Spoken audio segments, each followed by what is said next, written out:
नमस्कार,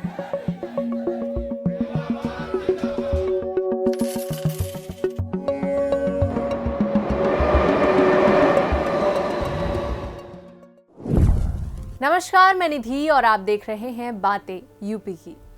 अगर आप अपना स्टार्टअप शुरू करना चाहते हैं तो आपके लिए ये बड़े काम की वीडियो है। दरअसल department for promotion of industry and internal trade यानी कि DPIIT ने उन राज्यों और केंद्र शासित प्रदेशों की लिस्ट जारी की है जहां स्टार्टअप शुरू करने वालों के लिए बेहतर माहौल है, और इसमें हमारे उत्तर प्रदेश को लीडर श्रेणी में शामिल किया गया है। Commerce and industry minister Piyush Goyal ने सोमवार को राज्यों की स्टार्टअप रैंकिंग 2021 जारी की। इसमें कुल 24 राज्यों और 7 केंद्र शासित प्रदेशों ने हिस्सा लिया है। पिछले साल की तुलना में इस बार 25 राज्य और केंद्र शासित प्रदेशों का इजाफा हुआ है, जो अब तक की सर्वाधिक संख्या है। इन राज्यों और केंद्र शासित प्रदेशों को 5 कैटेगरीज में बांटा गया है, जिसमें पहला है बेस्ट परफॉर्मर, दूसरा टॉप परफॉर्मर, तीसरा लीडर, चौथा एस्पायरिंग लीडर्स और पांचवा है एमर्जिंग स्टार्टअप इकोसिस्टम। रिपोर्ट के मुताबिक गुजरात और कर्नाटक स्टार्टअप इकोसिस्टम में सबसे आगे हैं। इसका मतलब ये हुआ कि देश में स्टार्टअप शुरू करने का सबसे बेहतरीन माहौल गुजरात और कर्नाटक में है। इन राज्यों में स्टार्टअप के लिए मेंटरिंग से फंडिंग तक हर सुविधा पाना आसान है। टॉप परफॉर्मेंस वाले राज्यों में केरल, महाराष्ट्र, ओडिशा, तेलंगाना को शामिल किया गया है।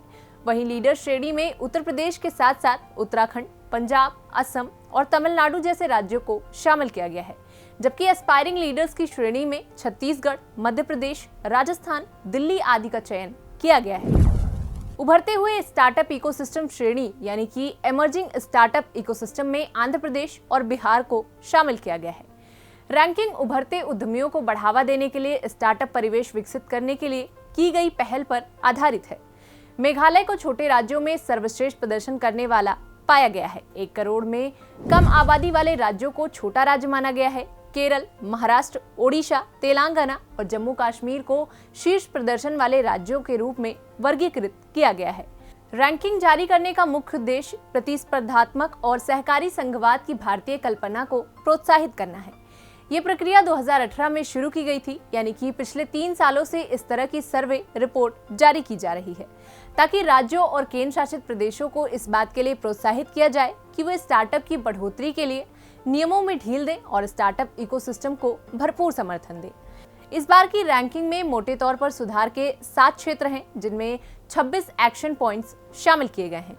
ये स्टार्टअप के लिए नियम निर्धारण, नीति और आर्थिक समर्थन तथा इकोसिस्टम के हितधारकों के लिए जरूरी है।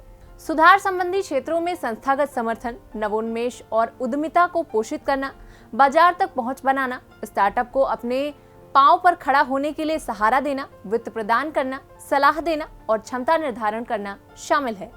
रैंकिंग की इस तीसरी प्रक्रिया के तहत 1 अक्टूबर 2019 से 31 जुलाई 2021 की अवधि के दौरान राज्यों और केंद्र शासित प्रदेशों द्वारा प्रदान किए गए समर्थन का मूल्यांकन किया गया।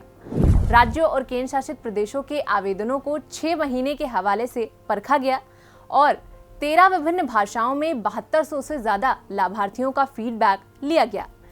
ये एक बहुत ही अनोखी प्रक्रिया है, क्योंकि इसमें वैश्विक महामारी के दौरान राज्यों और केंद्र शासित प्रदेशों ने स्टार्टअप इकोसिस्टम को कितना समर्थन दिया, इसे रेखांकित किया गया है।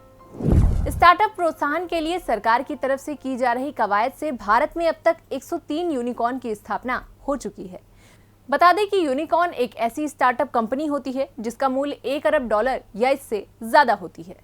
फिलहाल आज की हमारी इस वीडियो में बस इतना ही। इस वीडियो में दी गई जानकारी आपको कैसी लगी, कमेंट सेक्शन में लिखकर जरूर बताएं, और यूपी से जुड़ी ऐसी ही तमाम जानकारियों के लिए देखते रहें बातें यूपी की।